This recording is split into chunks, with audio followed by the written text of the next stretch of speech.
Carroll ও ভাজন গাইবে ব্রহ্মচারী মহারাজরা। সবাইকে শোনার জন্য আমন্ত্রণ জানাচ্ছি।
আমাদের মাঝে উপবিষ্ট অতিথিবৃন্দ এবং আমাদের আশ্রমের অধ্যক্ষ মহারাজদের আমি কেক কাটার জন্য আমন্ত্রণ জানাচ্ছি।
এবারে আমি স্বাগত বক্তব্য দেওয়ার জন্য বিনীত অনুরোধ জানাচ্ছি স্বামী বিভাবানন্দ মহারাজকে, অধ্যক্ষ রামকৃষ্ণ আশ্রম ও রামকৃষ্ণ মিশন দিনাজপুর।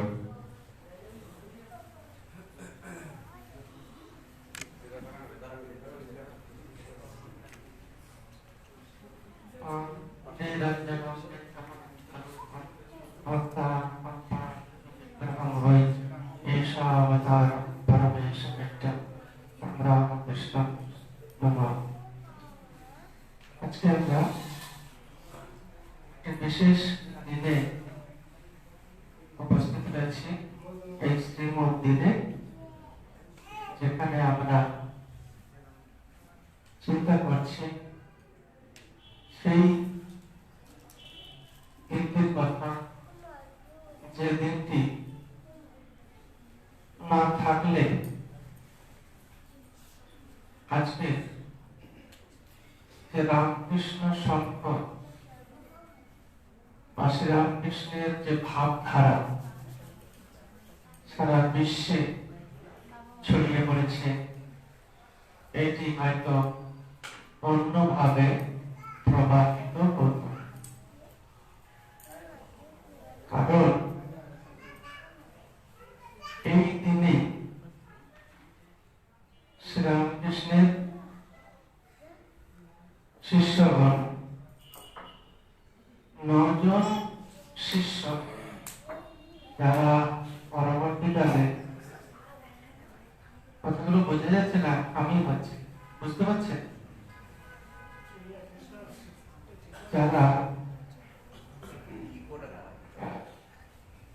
যারা 9 জন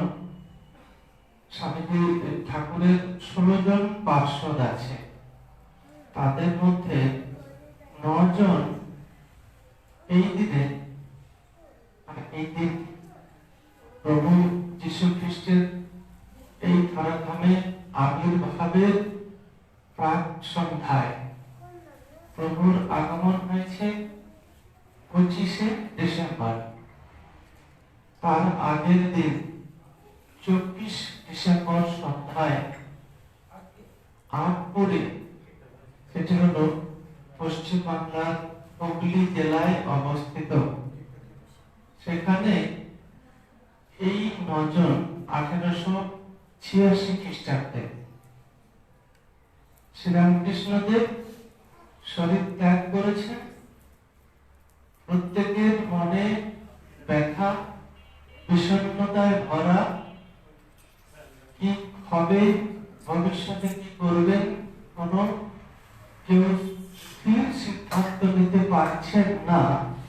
যদিও ভগবান শ্রীরামকৃষ্ণদেব প্ল্যান প্রোগ্রাম সব ঠিক করে দিয়েছিলেন, স্বামীজিকে বলেছিলেন, তুই আমাকে কাঁধে করে যেখানে নিয়ে যাবি আমি সেখানে থাকবো। পরবর্তীকালে স্বামী বিবেকানন্দ বেলুড় মঠে তাকে স্থাপনা করেছেন। এদিকে মাকে দায়িত্ব দিলেন যে তোমাকে দেখতে হবে, কলকাতার মানুষগুলো পোকার মতো বিলবিল করছে, তাদের তোমাকে দেখতে হবে। তখন কলকাতা ছিল ব্রিটিশ সাম্রাজ্যের ক্যাপিটাল সিটি, রাজধানী। কলকাতাকে দেখা মানে সারা বিশ্বকে দেখা। তো নরেন্দ্রনাথকে তাদের সকলের নেতা করে দিয়েছিলেন।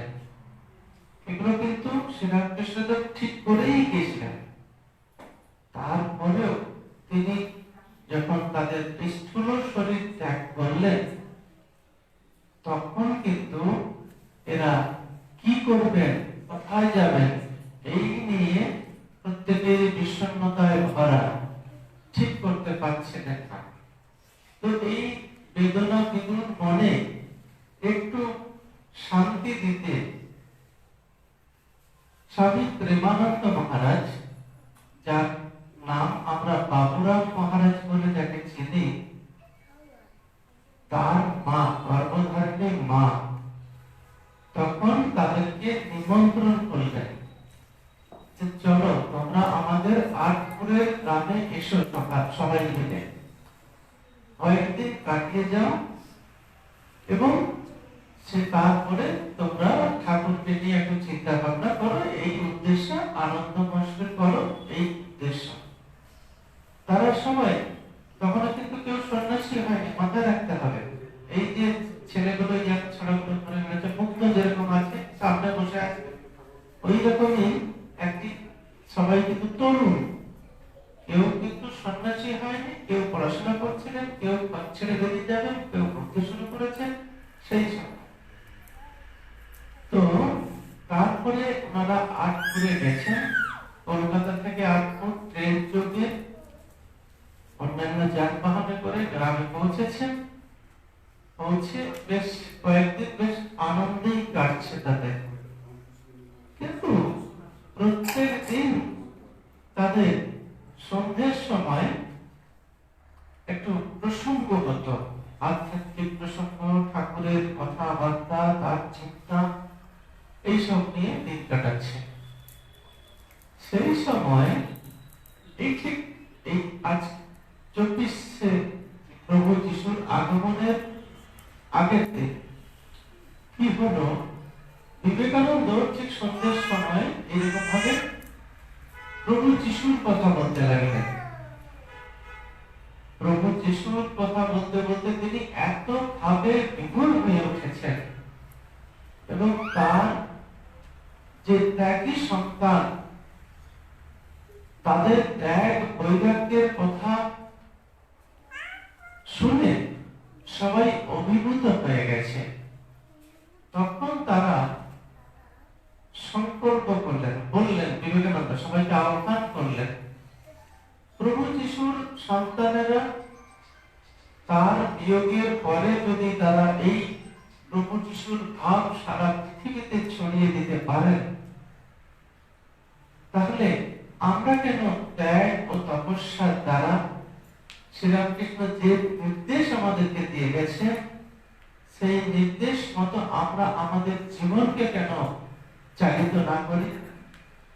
আমরা সেই রকম ভাবে জীবনকে চালনা করব এবং তার জন্য আমরা সবাই মিলে প্রতিজ্ঞা করব, সংকল্প নেব যে আমরা সংসার ত্যাগ করব। এই সংকল্প আমরা নেব।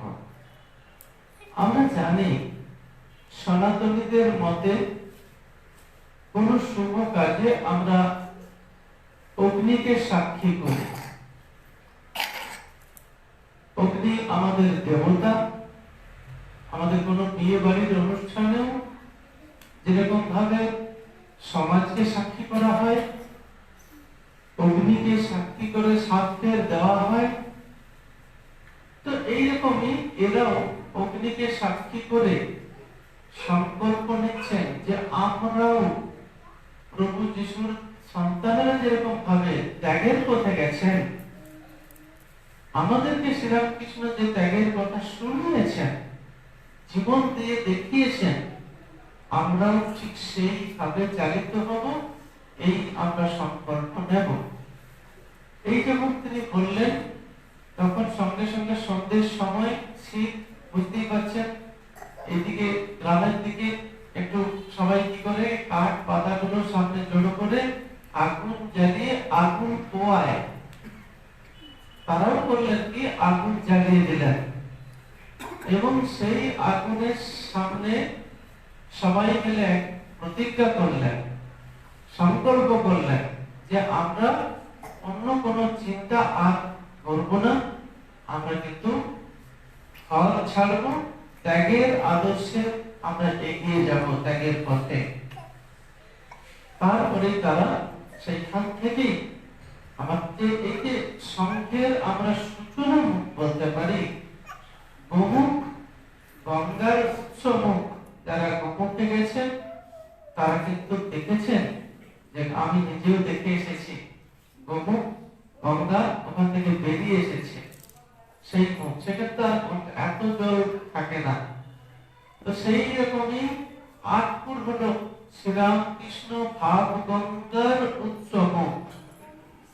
ওই দিনে যদি তারা সংকল্প না করত তাহলে কিন্তু অন্যভাবে হয়তো এইভাবে ভাব প্রবাহিত হতো। তো এই জন্য আমাদের কাছে এই দিনটি বিশেষ দিন। আর প্রভু যিশু কথা আলোচনা করেছিলেন, প্রসঙ্গ করেছিলেন। আমরা সনাতনীরা সব অবতারে বিশ্বাস করি। আমরা রামচন্দ্রকে অবতার মানি, বুদ্ধকে অবতার মানি, যিশুকে অবতার মানি, মোহাম্মদকে অবতার মানি। আমরা কিন্তু সনাতনীরা মেনে চলি। বিবেকানন্দ আমাদেরকে তাই শিখিয়েছেন। কাজে আমাদের কাছে যেমন ভাবে আমরা রামকে পুজো করি, সেই রকম ভাবে সেই দৃষ্টি শ্রদ্ধা ভক্তি দিয়ে আমরা যিশুকে পুজো করি, বুদ্ধকেও পুজো করি। তো সেই জন্য আমাদের কাছে এই অবতার যিনি পৃথিবীতে এসেছেন জগতের কল্যাণের জন্য, তিনিও আমাদের কাছে রামকৃষ্ণ, তিনিও বর্তমান যুগের প্রয়োজনে আমাদের কাছে উপস্থিত হয়েছেন। আমাদের কাছে কেউ ছোট কেউ বড় নয়। আমাদের কাছে যেমন ভাবে রামচন্দ্রকে আমরা শ্রদ্ধা ভরে মানি, ঠিক সেইভাবে আমরা কৃষ্ণকেও মানি, সেইভাবে রামকৃষ্ণকেও দেখি মানি, সেইভাবে যিশুকেও মানি। আমাদের শ্রদ্ধাটা প্রত্যেকের নিজের নিজের। আমরা যত নিজেদের মন থেকে শ্রদ্ধা ভক্তি তাদের জন্য দিতে পারবো, তত আমরা আধ্যাত্মিক ভাবে পুষ্ট হব। অনেকেই এই ব্যাপারটাকে নিয়ে আলোচনা করে, অন্যভাবে ব্যাখ্যা করে। আমাদের সনাতনীদের আমাদের সবাইকে নিয়ে আমাদের চলা, সেখানে কেউ ছোট কেউ বড় নয়, আমরা মানি এইভাবে। প্রত্যেকে সেই জন্য আমরা আজকে বিশেষ দিনে তার কাছে, প্রভু যিশুর কাছে তার শিষ্যদের ত্যাগের কথা, শ্রীরামকৃষ্ণের কাছে তার ত্যাগের কথা, তার সন্তানদের পার্শ্বদের ত্যাগের কথা সবকিছু আমাদের সামনে নিয়ে আমাদের জীবনকে আধ্যাত্মিকতায় পুষ্ট করার জন্য আমরাও যেন একটা বছর পরে আজকে আমরা নতুন করে একটা সংকল্প নেব যে আমি একটা বছর ধরে কি জায়গায় ছিলাম, এখন আমার আধ্যাত্মিক উন্নতি হয়েছে কিনা আমরা একটু ভাববো। আমরা যদি না ভাবি এইভাবে জীবন চলে যাবে, দেখবেন শেষে 4 জনে করে আপনাকে তুলে নিয়ে যাবে, দিয়ে ওই শ্মশানে দাহ করে দেবে, কিছুই হলো না। সময় থাকতে সচেতন হই। ধর্ম নিয়ে বিবাদ করার আমাদের সময় করা নয়, যে যার ধর্ম পালন করুক, কোনো অসুবিধা নেই। গঙ্গার অনেক ঘাট আছে, সেই সৃষ্টিকর্তার অনেক ঘাট আছে। একটা ঘাটের নাম হলো যুগাবতার কৃষ্ণ, আমরা যেটা মানি।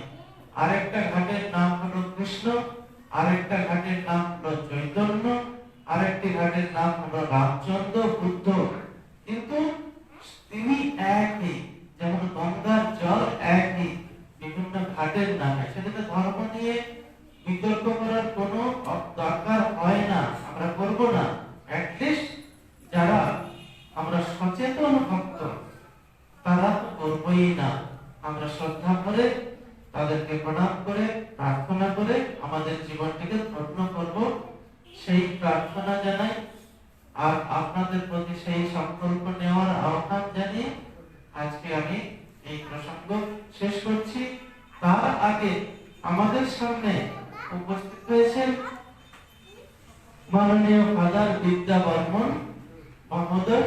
তাকে আশ্রমের পক্ষ থেকে তাকে স্বাগত জানাচ্ছি এবং কৃতজ্ঞতা জ্ঞাপন করছি। তিনি আজকের দিনে বুঝতেই পারছেন ওনাদের অনেক অনুষ্ঠান থাকে, কালকে বড় অনুষ্ঠান হবে, তো সেই অনুষ্ঠানের মধ্যে উনি আমাদেরকে সময় দিয়েছেন। তার জন্য আমি ওনাকে সঙ্গে সঙ্গে বিশ্বপ মহোদয়কে আমি আমার কৃতজ্ঞতা জ্ঞাপন করি। আমাদের সামনে উপস্থিত আছেন স্বামী স্মরণানন্দ মহারাজ ভাতৃপ্রতিম, তাকে আমার শুভেচ্ছা স্নেহাশিস জানাই। উপস্থিত মহারাজরা এখানে যারা আছে প্রত্যেককে আমার স্নেহাশিস শুভেচ্ছা জানাই। আছেন আমাদের ম্যানেজিং কমিটির প্রেসিডেন্ট শ্রী অজয় চ্যাটার্জি মহোদয়, তাকে আমার শ্রদ্ধা নমস্কার জানাই। উপস্থিত আপনারা যারা প্রত্যেকেই আজ এই অনুষ্ঠানে উপস্থিত হয়েছে, যারা দূর থেকে শুনছেন, প্রত্যেককে আশ্রমের পক্ষ থেকে তাদেরকে ধন্যবাদ শুভেচ্ছা জ্ঞাপন করি। ভালো থাকুন। জয় ঠাকুর।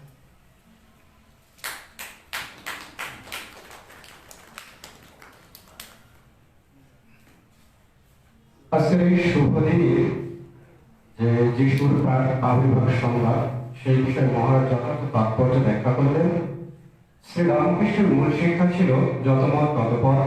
তিনি বলতেন সব মতকে নমস্কার করবে, তবে একটি আছে নিষ্ঠা ভক্তি। সবাইকে প্রণাম করবে বটে, কিন্তু একটির উপরে প্রাণ ধারা ভালোবাসার নাম হচ্ছে নিষ্ঠা।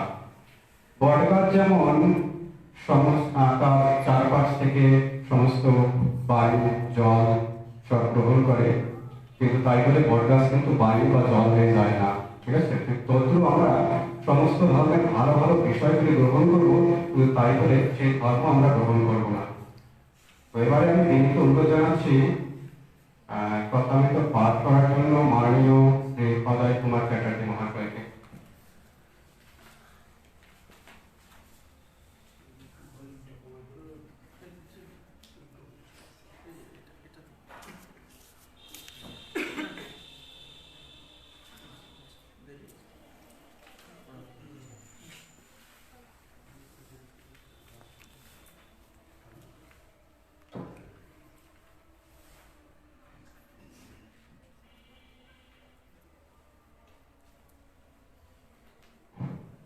সর্বপ্রথমিত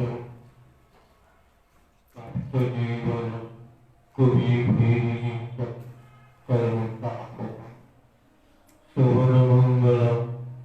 শ্রীমদাতত রবিগ্রেন লক্ষ্যে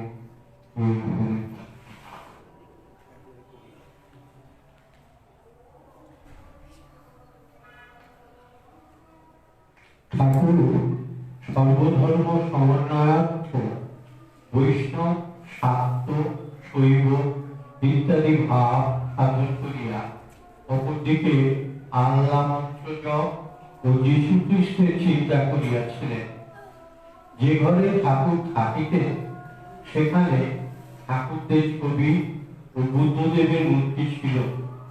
যীশু জলমগ্ন পিতরকে উদ্ধার করিতেছেন এই ছবিও ছিল।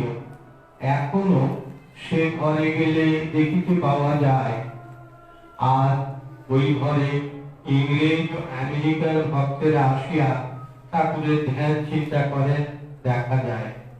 একদিন মাকে ব্যাকুল হইয়া ঠাকুর বলিলেন, মা, তো খ্রিস্টান ভক্তেরা তোকে কি রূপে ডাকে দেখব, আমায় নিয়ে চল। কিছুদিন পরে কলিকাতায় গিয়া এক গির্জার দ্বারদেশে দাঁড়াইয়া উপাসনা দেখিয়াছিলেন। ঠাকুর ফিরিয়া আসিয়া ভক্তদের বলিলেন, আমি খাজাঞ্চির ভয়ে ভিতরে গিয়া বসি নাই, ভাবলাম কি জানি যদি কালী ঘরে যেতে না দেয়।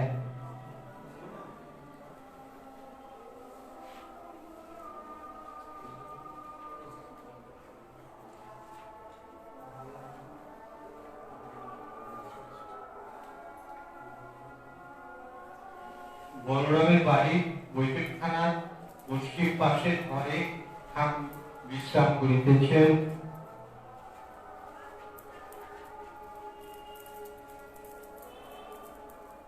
নিদ্রা যাইবেন। গুরু মা বাড়ি হইতে ফিরিতে অনেক রাত হইয়া গিয়াছে, রাত 11:30 হইবে। ঠাকুর বলিতেছেন, যোগিনী, একটু পায়ে হাতটা বুলিয়ে দাও তো। কাছে মনি বসিয়া আছেন। যোগিনী পায়ে হাত বুলাইয়া দিতেছেন। এমন সময় ঠাকুর বলিতেছেন, আমার খিদে পেয়েছে, একটু সুজি খাও। ব্রাহ্মণী সঙ্গে সঙ্গে এখানেও আসিয়াছেন। ব্রাহ্মণী ভাইটি বেশ বায়া তবলা বাজাইতে পারেন। ঠাকুর ব্রাহ্মণীকে আবার দেখিয়া বলিতেছেন, এবার নরেন্দ্র এলে কি আর কোন গায়ে লোক এলে ওর ভাইকে ডেকে আনলে হবে। ঠাকুর একটু সুজি খাইলেন। ক্রমে যোগিনী ইত্যাদি ভক্তেরা ঘর হইতে চলিয়া গেলেন। মণি ঠাকুরের পায়ে হাত বুলাইতেছেন। ঠাকুর তাহার সহিত কথা কহিতেছেন। আহা, এদের ব্রাহ্মণীকে লক্ষ্য করে কি আল্লাহ! মণি, কি আশ্চর্য! যীশু খ্রিস্টের সময় ঠিক এইরকম হয়েছিল। তারাও দুটি মেয়ে মানুষ ভক্ত, দুটি পত্নী, মাতা আর মেয়ে। রামকৃষ্ণ উৎসুক হইয়া তাদের গল্প কি বলতো মনি। যীশু খ্রিস্ট তাদের বাড়িতে ভক্তের সঙ্গে ঠিক এইরকম করে গিয়েছিলেন। একজন ভগ্নী তাকে দেখে ভাব উল্লাসে পরিপূর্ণ হয়েছিল। যেমন গৌড়ের গানে আছে, ডুবলো নয়ন ফিরে না এলো, রূপ সাগরে সাঁতার তুলে তলিয়ে গেল আমার মন। আর একটা বোন একলা খাওয়া দাওয়ার উদ্যোগ করছিল। সে ব্যতিব্যস্ত হয়ে যিশুর কাছে নালিশ করল, প্রভু দেখুন দেখি দিদির কি অন্যায়, উনি এখানে একলা চুপ করে বসে আছেন আর আমি একলা এই সব উদ্যোগ করছি। তখন যিশু বললেন, তোমার দিদি খবর। কেননা মানুষ জীবনের যা প্রয়োজন, অর্থাৎ ঈশ্বরকে ভালোবাসা, প্রেম, প্রাণ করছে। শ্রীরামকৃষ্ণ, আচ্ছা তোমার এসব দেখে কি বোধ হয়? মনি, আমার বোধ হয় তিনজনই এক বস্তু, যীশু খ্রিস্ট, চৈতন্যদেব আর আপনি এক ব্যক্তি। রামকৃষ্ণ, এক বই কি তিনি ঈশ্বর। দেখছো না যেন এর উপর এমন করে রয়েছে। এই বলিয়া ঠাকুর নিজের শরীরের উপর আঙ্গুলে নির্দেশ করিলেন, যেন বলছেন উপর ঈশ্বর তাহারই শরীর ধারণ করে অবতীর্ণ হয়ে রয়েছেন। আমি ঠাকুরের রামকৃষ্ণ ভাগ্যের যে কটি অনেকগুলি অংশ আছে তার দু একটি বলবো। একটি বললাম, এরপরে দ্বিতীয়টি। অষ্টম পরিচ্ছেদ ঠাকুর শ্রীরামকৃষ্ণ ও যীশু খ্রিস্ট, প্রত্যুষ 28 আগস্ট হইল। ঠাকুর রাত প্রস্থান করিয়া মাঠ চিন্তা করিতেছেন। অসুস্থ হওয়াতে ভক্তেরা শ্রীমুখ হইতে সেই মধুর নাম শুনিতে পাইলেন না। ঠাকুর তাতকৃত্য সমাপন করিয়া ঘরের নিজের আসনে আসিয়া বসিয়াছেন।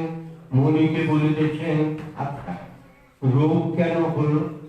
মণি, আগে মানুষের মতন সব না হলে জীবের সাহস হবে না। তারা দেখেছে এই দেহের এত সুখ, তবুও আপনি ঈশ্বর বই আর কিছুই জানেন না। রামকৃষ্ণ সহাস্য। বলরাম বললেন, আপনারই এই, তাহলে আমাদের আর হবে না কেন? সীতার শোকে রাম হলুদ তুলতে না পারাতে লক্ষণ আশ্চর্য হয়ে গেল, কিন্তু পঞ্চভূতের কাঁধে ব্রহ্ম করে কাঁদে। বলি, ভক্তের দুঃখ দেখে যীশু খ্রিস্ট অন্য লোকের মতো কেঁদেছিলেন। রামকৃষ্ণ, কি হয়েছিল? মনি, মার্থা, মেরি, দুই ভগ্নী আর ল্যাজেরাস আয়, তিনজনই যীশু খ্রিস্টের ভক্ত। ল্যাজেরাসের মৃত্যু হয়। যিশু তাদের বাড়িতে আসছিলেন। পথে একজন ভগ্নী মেরি দৌড়ে গিয়ে পদতলে পড়ে কাঁদতে কাঁদতে বললে, প্রভু তুমি যদি আসতে তাহলে সে মরত না। যিশু তার কান্না দেখে কেঁদেছিলেন। তারপর তিনি কোলের কাছে গিয়ে নাম ধরে ডাকতে লাগলেন। অমনি ল্যাজেরাস প্রাণ পেয়ে উঠে এলো। আমার কিন্তু ওগুলো হয় না মনি, সে আপনি করেন না ইচ্ছা করে, ওসব শিক্ষায় মিরাকল, তাই আপনি করেন না। ওসব বললে লোকদের দেহেতেই মন যাবে, শুদ্ধা ভক্তির দিকে যাবে না, তাই আপনি করেন না। আপনার সঙ্গে যীশু খ্রিস্টের অনেক মেলে। শ্রীরামকৃষ্ণ সহাস্যে, আর কি কি মেলে? মনি, আপনি ভক্তদের উপোস করতে কি অন্য কোনো কঠোর করতে বলেন না। খাওয়া দাওয়া সম্বন্ধেও কোনো কঠিন নাই। যীশু খ্রিস্টের শিষ্যেরা রবিবারে নিয়ম না করে খেয়েছিল, তাই যারা শাস্ত্র মেনে চলত তারা তিরস্কার করেছিল। যীশু বললেন, ওরা খাবে, খুব খাবে, যতদিন বরের সঙ্গে আছে বরযাত্রীরা আনন্দেই করবে। শ্রীরামকৃষ্ণ, এর মানে কি? মনি, অর্থাৎ যতদিন অবতারের সঙ্গে সঙ্গে আছে সাঙ্গ বাঙ্গগণ কেবল আনন্দই করবে, কেন নিরানন্দ হবে? তিনি যখন স্বধামে চলে যাবেন তখন তাদের নিরানন্দের দিন আসবে। রামকৃষ্ণ সহাস্য। আর কিছু মেলে? মনি, আগে আপনি যেমন বলেন ছোকরাদের ভেতর কামিনী কাঞ্চন ঢুকে নাই, ওরা উপদেশ ধারণ করতে পারবে। যেমন নতুন হাঁড়িতে দুধ রাখা যায়, দই পাতা হাঁড়িতে রাখলে নষ্ট হতে পারে, তিনিও সেই রূপ বলতেন।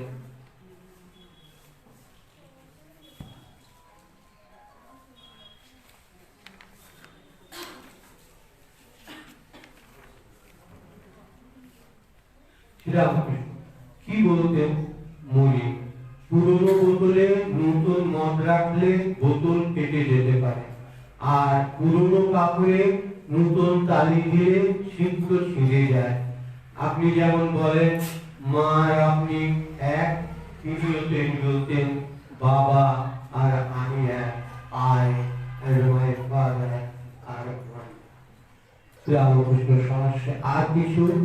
বলি, আপনি যেমন বলেন ব্যাকুল হয়ে ডাকলে তিনি শুনবেনই শুনবেন, তিনি বলতেন ব্যাকুল হয়ে দোলে ঘা মারো, দোল খোলা পাবে, ন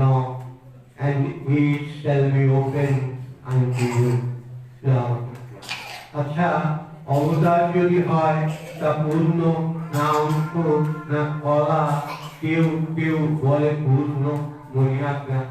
পূর্ণ অংশ কলা ওসব ভালো বুঝতে পারি না, তবে যেমন বলেছিলেন ওইকে বেশ বুঝেছি। পাঁচিলের মধ্যে গোল ফাঁক। রামকৃষ্ণ, কি বলো দেখি? বলি, প্রাচীরের ভেতরে একটি গোল ফাঁক, সেই ফাঁকের ভিতর দিয়ে পাখিরের ওধারের মাঠ খানিকটা দেখা যাচ্ছে, সেও আপনার ভিতর দিয়ে সেই অনন্ত ঈশ্বর খানিকটা দেখা যায়। রামকৃষ্ণ, হ্যাঁ, দুই তিন দোষ একেবারে দেখা যাচ্ছে। মনি চাঁদনির ঘাটে গঙ্গা স্নান করিয়া আবার ঠাকুরের কাছে ঘরে উপনীত হইলেন। বেলা ৮টা হইয়াছে। মনি লাটুর কাছে আটকে চাইছেন, শ্রী জগন্নাথ ধামে আটকে। রামকৃষ্ণ কাছে আসিয়া মনিকে বলিতেছেন, তুমি ওটা করো, যারা ভক্ত হয় প্রসাদ না হলে খেতে পারে না। মনি আঁকবে, আমি কাল অবধি বলরাম বাবুর বাড়ি থেকে জগন্নাথের আটকে এনেছি, তাই রোজ একটি দুটি খায়। মনি ভূমিষ্ঠ হইয়া ঠাকুরকে প্রণাম করিতেছেন, অভিদায় গ্রহণ করিতেছেন।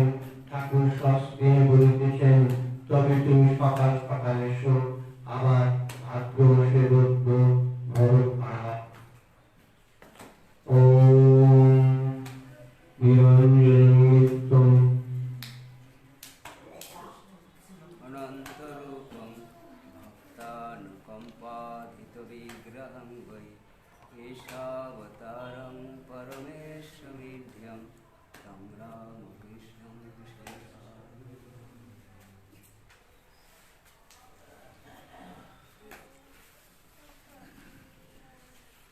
মাননীয় শ্রী অজয় কুমার চ্যাটার্জি মহাশয়কে অনেক অনেক ধন্যবাদ। আমরা শ্রী শ্রী রামকৃষ্ণ দেবের মুখনিসৃত রামকৃষ্ণ কথামৃত শুনলাম।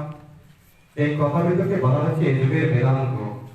কেউ যদি 12 বছর ঠিক ঠিক রামকৃষ্ণ কথামৃত পাঠ করে তাহলে ভগবান লাভ হয়ে যাবে।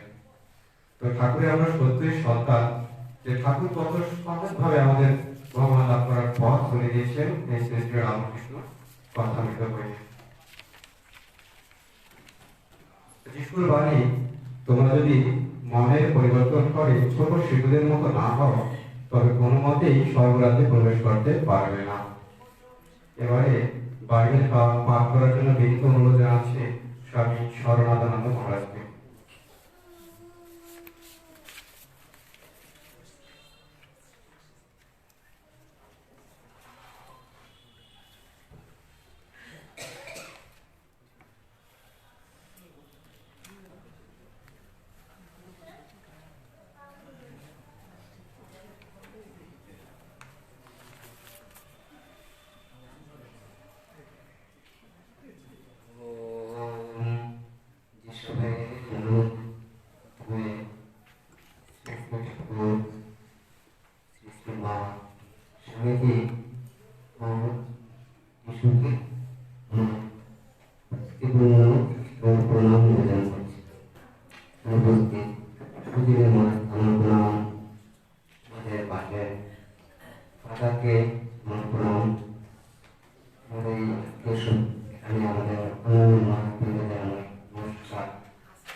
সকলকে আমার প্রণাম, নমস্কার ও শ্রদ্ধা জানাচ্ছি। বাইবেল থেকে জিনিস পাঠ করব। বাইবেলের নিউ টেস্টামেন্টের মথিউ লুকাসের সুসমাচার, যেখানে যিশুর জন্ম সম্বন্ধে বলা আছে। Palestine, the country of the Jews, was located on the eastern shore of the Mediterranean Sea. The northern part of the country was then called Galilee. Nazareth was the name of a small village in Galilee. An impoverished Jewish couple, Joseph and Mary, lived there. Joseph was very poor and earned a meager living from carpentry. To make ends meet, they struggled to survive. Bethlehem was the designated place for the census of the inhabitants of Nazareth. Joseph came to Bethlehem with his wife, Mary, to register their names. On this occasion, there was such a crowd of people that it became difficult to find shelter. So, not finding a suitable place, Joseph and Mary were forced to take shelter in a stable, and in that stable, Mary gave birth to a divine child. That child was the later Jesus Christ,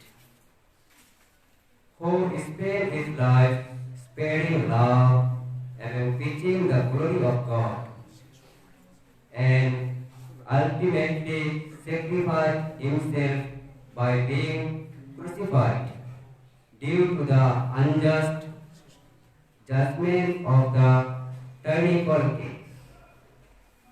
বাংলায় কথা বলছি একটু। ভূমধ্যসাগরে পূর্ব তীরে অবস্থিত ইহুদিদের দেশ Palestine. দেশটির উত্তর অংশের নাম ছিল গ্যালিলি। গ্যালিলিতে নেজারেথ নামে একটি ছোট গ্রাম ছিল। সেখানে জোসেফ এবং মেরি নামে এক দরিদ্র ইহুদি দম্পতি বাস করতেন। জোসেফ খুব দরিদ্র ছিলেন এবং কাঠ মিস্ত্রির কাজ করে সামান্য আয় করতেন। জীবন যাপনের জন্য তাদের কষ্ট করে চলতে হতো। নেজারেথের অধিবাসীদের আদমশুমারির জন্য নির্ধারিত স্থান ছিল বেথলেহেম। জোসেফ নিজের নাম নথিভুক্ত করতে স্ত্রী মেরিকে নিয়ে বেথলেহেম এসেছিলেন। এই উপলক্ষে সেখানে এত লোকের ভিড় হয়েছিল যে আশ্রয় পাওয়া কঠিন হয়ে পড়েছিল। তাই উপযুক্ত স্থান না পেয়ে জোসেফ এবং মেরিকে একটি আস্তাবলে আশ্রয় নিতে বাধ্য হতে হয়েছিল। আর সেই আস্তাবলে মেরি একটি দেব শিশুর জন্ম দেন।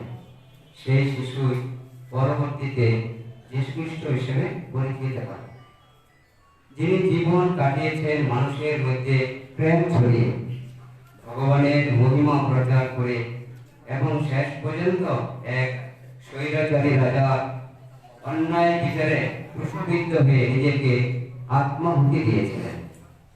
আমরা তার জীবন থেকে তার শিক্ষা, সে শিক্ষাতে আছে যে লাভ god and your neighbor. God loves in universal and unconditional. আপনার প্রতিবেশীকে এবং সৃষ্টিকর্তাকে ভালোবাসুন। সৃষ্টিকর্তার ভালোবাসায় সর্বজনীন এবং সর্বজনীন। আমরা ঠিক এই দৃশ্যে দেখি আমাদের রামকৃষ্ণ সঙ্গে স্বামী নিরঞ্জনানন্দ মহারাজের জীবনে। নিরঞ্জনানন্দ মহারাজ গেছেন ঠাকুরের কাছে। ঠাকুর বলছেন যে তুই যদি কোনো মানুষের ৯৯টা উপকার করবে তো কোনো কারণে একটি করতে পারে, মানুষ তো সে একটি কথা মনে রাখে। আর তুই যদি ভগবানের ৯৯টাই ভালো কাজ করতে পারে না, একটা কাজ তার প্রীতির জন্য করেছিস, তাহলে ভগবান তো সেইটার কথা মনে রাখবে। এই হলো মানুষ আর ভগবানের মধ্যে পার্থক্য। এই জন্য আমরা দেখতে পাই যিশুর জীবনেও সেই জিনিসটাই ফুটে উঠছে। The story of Jesus' birth reminds us that true greatness comes from humility, compassion, and a desire of serve others. যীশু খ্রিস্টের জন্মের এই কাহিনী আমাদের স্মরণ করিয়ে দেয় যে সত্যিকারের মহত্ব আসে নম্রতা, সহানুভূতি এবং অন্যদের সেবা করার ইচ্ছা থেকে, যেটা আমরা পাই স্বামীজির শিবরূপে দীক্ষা দাও। ওম শান্তি শান্তি শান্তি। হরি ওম তৎসৎ। শ্রীরামকৃষ্ণার্পণমস্তু।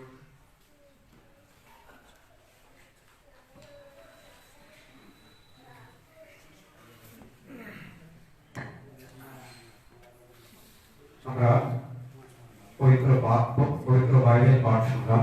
অনেক অনেক ধন্যবাদ স্বামী শরণানন্দ মহারাজকে। সঙ্গীত সর্বশ্রেষ্ঠ ললিত কলা এবং যাহারা উহা বোঝেন তাদের নিকট উহার সর্বোচ্চ উপাসনা।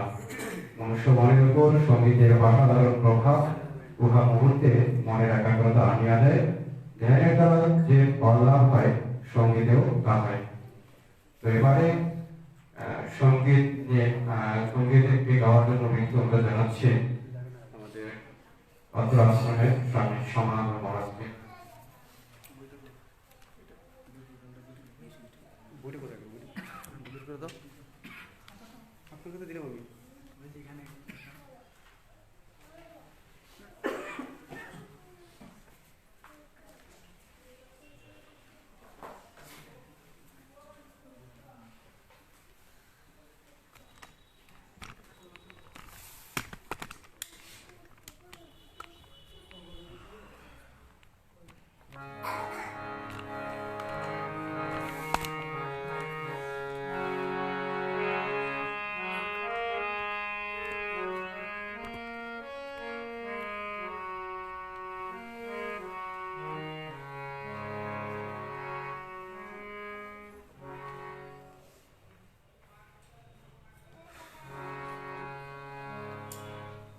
দেখি যখনই অবতার পুরুষরা আসেন সেই পরিবেশটা বরাবরই খুব স্নিগ্ধ, এক সুন্দর মুহূর্তের আবির্ভাব হয়ে থাকে। শ্রীরামকৃষ্ণ শ্রীকৃষ্ণ প্রত্যেকেরই দেব শিশুদের আগমনের পরিবেশটাই যেন অন্যরকম। এই গানটিতেও ঠিক যিশুর আগমনের সেই পবিত্র মুহূর্ত এবং সেই দেব শিশুর সৌন্দর্যে পৃথিবী যেন নবভাবে সেজে উঠেছে সেই ভাবটি প্রকাশ করছে।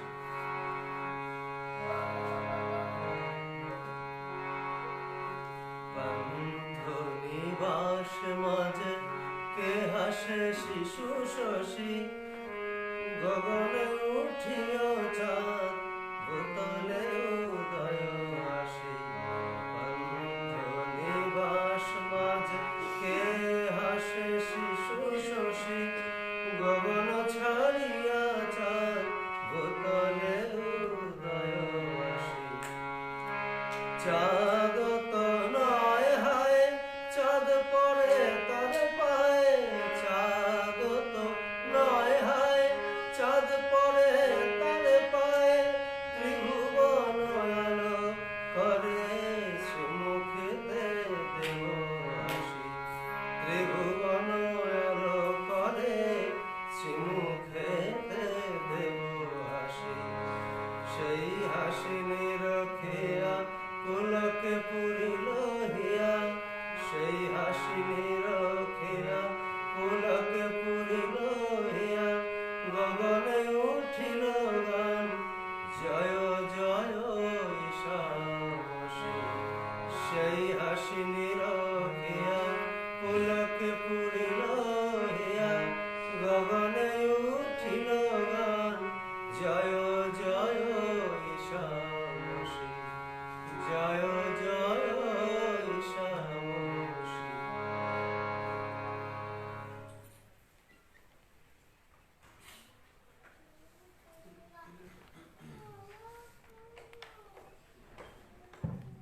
ইতিহাস ঘুরে দাঁড়ালো। শুকিয়ে যাওয়া জীবনের উপর করুণাধারার মতো নেমে এলো যিশু। প্রাণগঙ্গার ভগীরথ ইতিহাস বুক ভরে নিল নতুন জীবনের বাতাস। রাজশক্তি ছিল আপন অসুবিধায় বন্দী। প্যারিসি সম্প্রদায়ের অনুশাসনে পাঁচ কঠোর নিয়ম পালনে যখন ধর্ম বলে গণ্য হয়ে উঠেছিল, তখন তিনি এসে বললেন, ধর্ম অন্তরের সামগ্রী, ভগবান অন্তরের ধন। অসহায় মানুষ এমন একজন তপস্বীকে পেল যাকে অনুসরণ করে নির্ভয় হওয়া যায়, অস্পৃশ্যকে স্পর্শ করে ধন্য হওয়া যায়, শাস্ত্রের রক্তচক্ষুকে অগ্রাহ্য করে ধর্মকে ধারণ করা যায়। তিনি মানুষকে ত্যাগের দিকে, তপস্যার দিকে নিয়ে গেলেন। তিনি চাইলেন মানুষ আপন জীবসীমা অতিক্রম করে মানব সভায় উত্তীর্ণ হোক। লোক বিশ্বের মানুষকে ভুলিয়ে বৈষয়িক মানুষ করে দেয়। এই ভোগের উল্টো পথে নির্মল পবিত্রতায় তিনি হাঁটলেন, বললেন, আমি আর আমার পরম পিতা এক। প্রেম ও সেবার শক্তিতেই তিনি সবার মধ্যে ঈশ্বরকে দেখলেন। এই উজ্জ্বল সত্যকে জেনেই তিনি হয়েছেন মহান। এবারে প্রভু যীশু খ্রিস্টের জীবন ও বাণীর আলোকে বিশ্ব শান্তি নিয়ে আলোচনা করার জন্য অনুরোধ জানাচ্ছি মাননীয় ফাদার বিদ্যা Barman, Roman Catholic, diocese, Kasba, Dinajpur.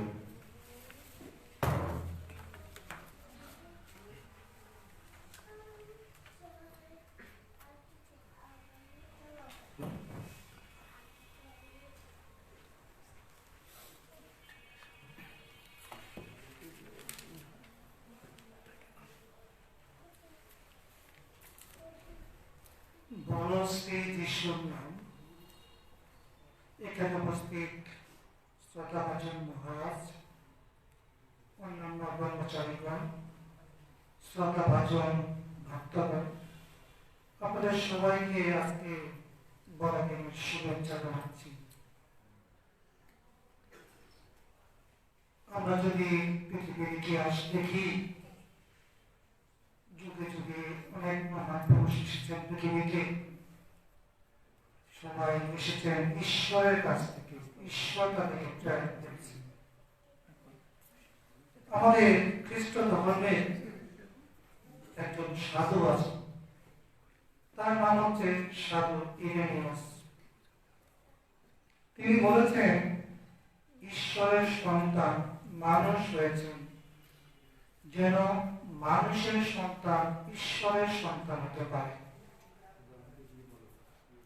আমরা তো একজন ধর্মের অনুসারী, আমরা যে ধর্মেরই অনুসারী হই না কেন, আমরা যদি চিন্তা করি আজকে আমরা ঈশ্বর, পরমেশ্বর, প্রভু, ভগবান, আমরা তাকে দেখতে পাচ্ছি না, তাকে স্পর্শ করতে পারছি না। আমরা বলছি ঈশ্বর নিরাকার, ঈশ্বর সর্বশক্তিমান, অনন্য মন্ত্রণালয়। তাহলে এই নিরাকার ঈশ্বরকে কিভাবে দেখতে পারব, কিভাবে ছুঁতে পারব, কিভাবে তাকে উপলব্ধি করতে পারব? এখানেই এই খ্রিস্ট ধর্মের নির্মিত রহস্য। বলা হয়েছে ঈশ্বর জগৎকে এতই ভালোবেসেছেন যে তিনি তার একমাত্র পুত্রকে জগতে পাঠালেন। ঈশ্বরের একমাত্র পুত্র যীশু খ্রিস্ট। আজকে সারা পৃথিবীতে একটা আনন্দের উৎসব চলছে, গভীর একটা আধ্যাত্মিক প্রস্তুতি শুরু হয়েছে আমাদের জীবনে, বিশেষ করে যারা খ্রিস্ট ধর্মের অনুসারী। আমরা দীর্ঘদিন প্রতীক্ষায় ছিলাম যে প্রবক্তা যিশাইয়া, যিনি যীশু খ্রিস্টের আগমনের 750 বছর আগে তিনি ঘোষণা করেছিলেন, একজন কুমারী কন্যা গর্ভবতী হবে, তিনি একজন পুত্রের প্রসব করবেন, তার নাম হবে যিশু, তিনি মহান হয়ে উঠবেন। আর সেই ভাববাদী যিশাইয়া, তার কথা আজকে 1 বছর পরিপূর্ণ হয়েছে যিশুর জন্মের মাত্র।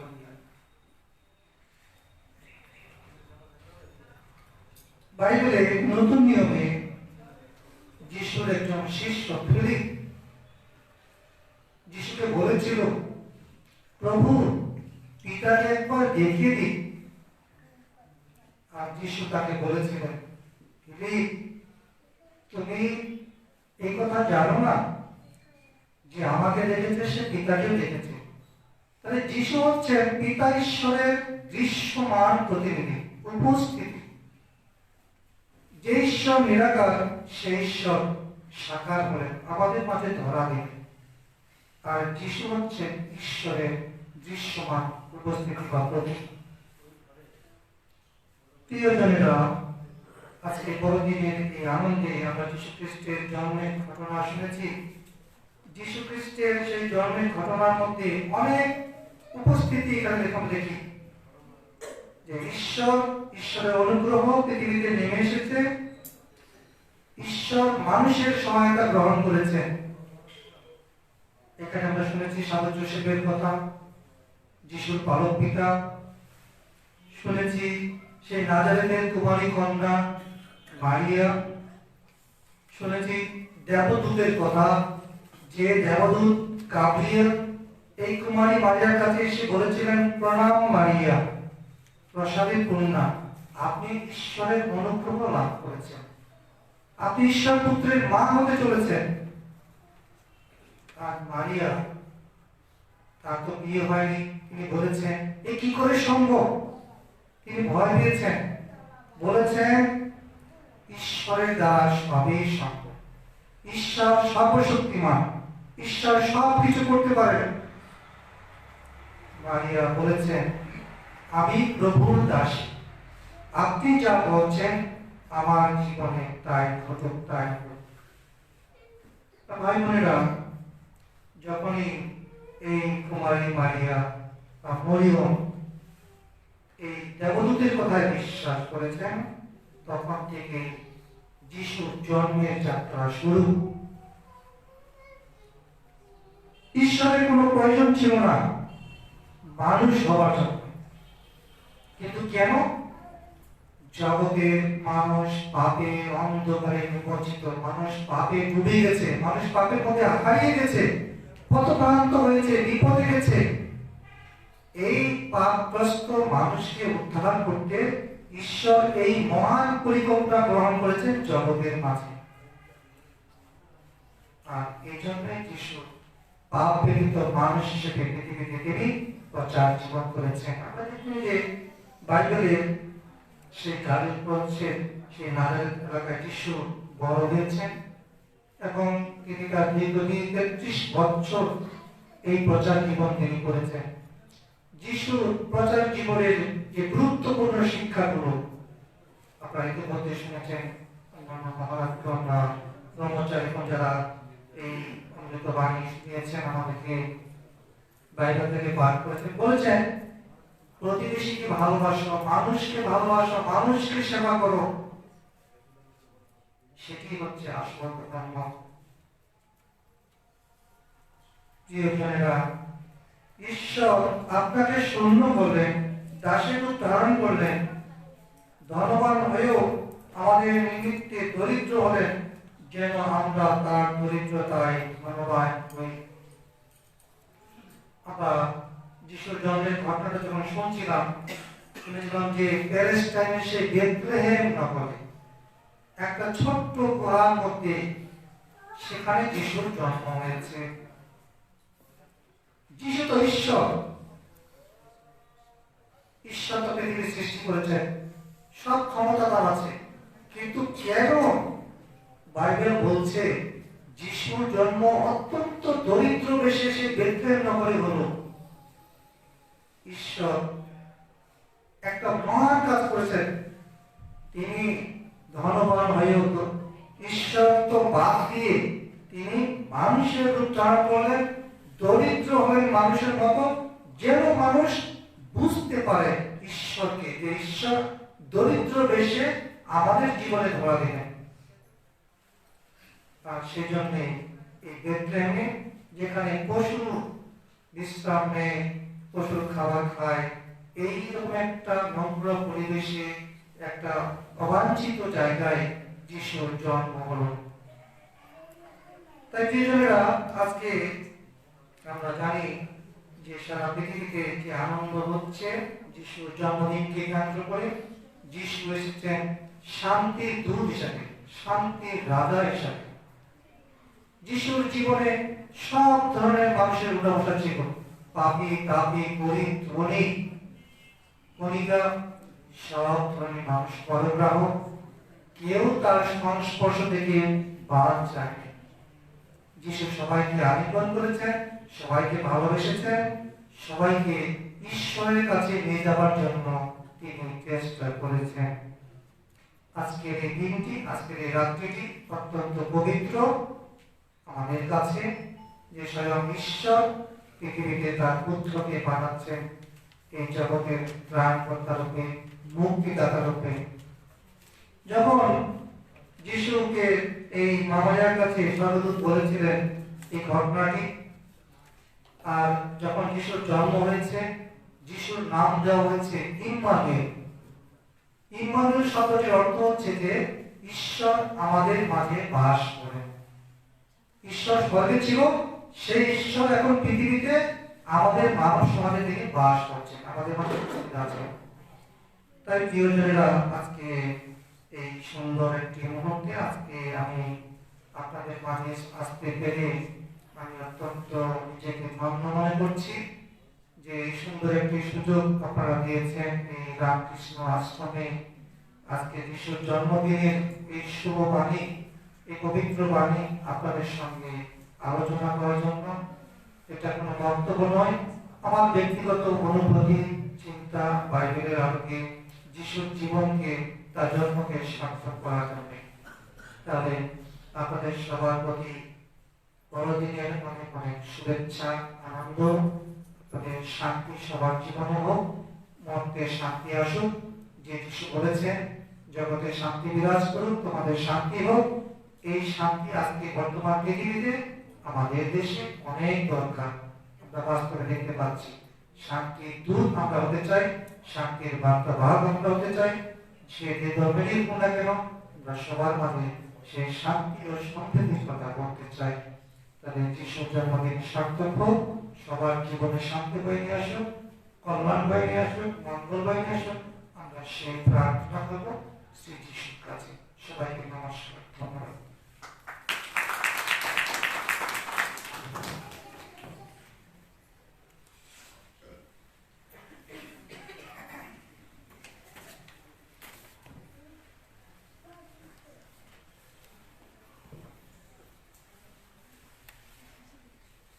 প্রভু যিশু খ্রিস্টের জীবন বাণী আলোকে বিশ্ব শান্তি আমরা মানব ধারার বৃন্দাবনের কাছ থেকে শুনলাম। ঈশ্বরের রাজ্য প্রেমের রাজ্য, এখানে যুদ্ধ বিগ্রহ, মারামারি, কাটাকাটির স্থান নেই। যারা মানুষকে ভালোবাসে, ঈশ্বরকে ভালোবাসে, এ রাজ্য তাদের। শ্রীরামকৃষ্ণ এবং যিশু উভয়ই ধর্মের আনুষ্ঠানিকতার চেয়ে ভক্তি, ত্যাগ এবং মানুষের প্রতি ভালোবাসাকে বেশি গুরুত্ব দিয়েছেন। এবারে আমরা অনুষ্ঠানের একেবারে শেষ পর্যায়ে চলে এসেছি। এবারে ধন্যবাদ জ্ঞাপনের পালা। ধন্যবাদ জ্ঞাপন করার জন্য বেদিকে অনুরোধ জানাচ্ছি স্বামী সমানন্দ মহারাজকে।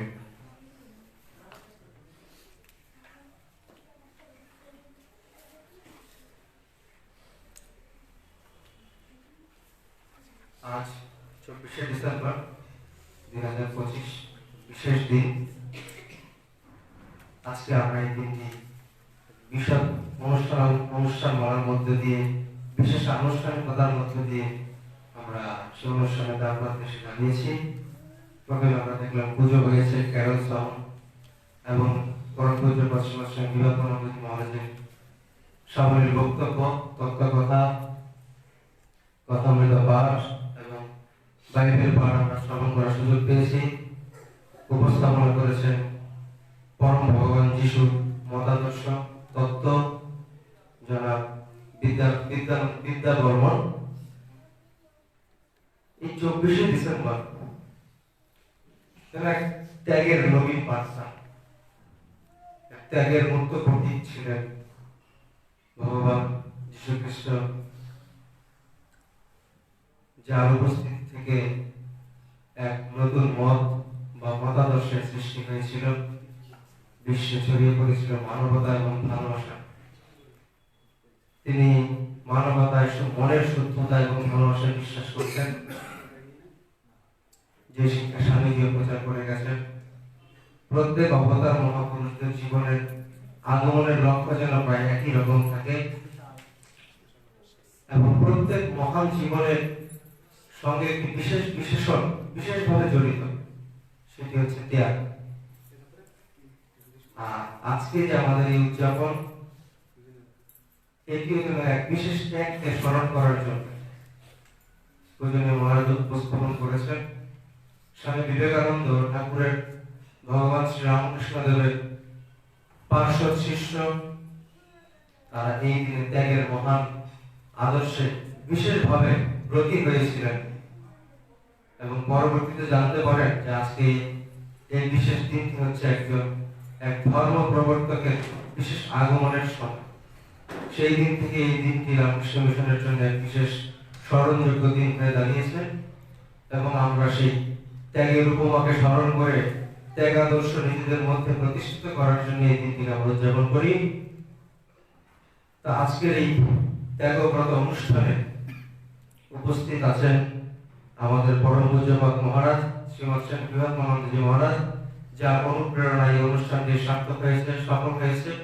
মহারাজকে আমার সশ্রদ্ধ প্রণাম এবং ধন্যবাদ জ্ঞাপন করছি। ধন্যবাদ জানাচ্ছি মাননীয় ফাদার বিদ্যা বর্মন মহোদয়কে। তাদের আজ এক বিশেষ আয়োজন, তার মধ্যে তিনি এসেছেন এবং সময় দিয়েছেন আমাদের এই অনুষ্ঠানে শোভামন্দ বর্ধন করেছেন। তাকে আশ্রমের পক্ষ থেকে বিশেষভাবে আমি ধন্যবাদ জানাই। ধন্যবাদ জানাচ্ছি আমাদের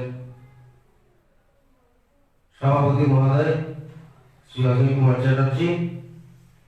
ধন্যবাদ এবং প্রণাম জ্ঞাপন করছি আমার বয়োজ্যেষ্ঠ সন্ন্যাসী ভাই শ্রীমৎ স্বামী শরণানন্দজি মহারাজকে। ধন্যবাদ জানাই যিনি এত সাবলীল ভাবে আজকের এই প্রোগ্রাম সঞ্চালনা করেছেন, ব্রহ্মচারী মহেশ মহারাজ, এবং তিনি ক্যারল শ্রবণ করেছেন, প্রশংসাযোগ্য। আর ধন্যবাদ জানাচ্ছি উপস্থিত যারা আছেন, মাতৃমণ্ডলী, ভক্তমণ্ডলী এবং ভাইয়েরা, এবং পরবর্তী অনুষ্ঠানে আপনারা এইভাবে যোগদান করে এই অনুষ্ঠান সফল করবেন।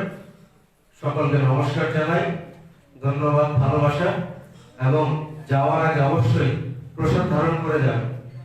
নমস্কার।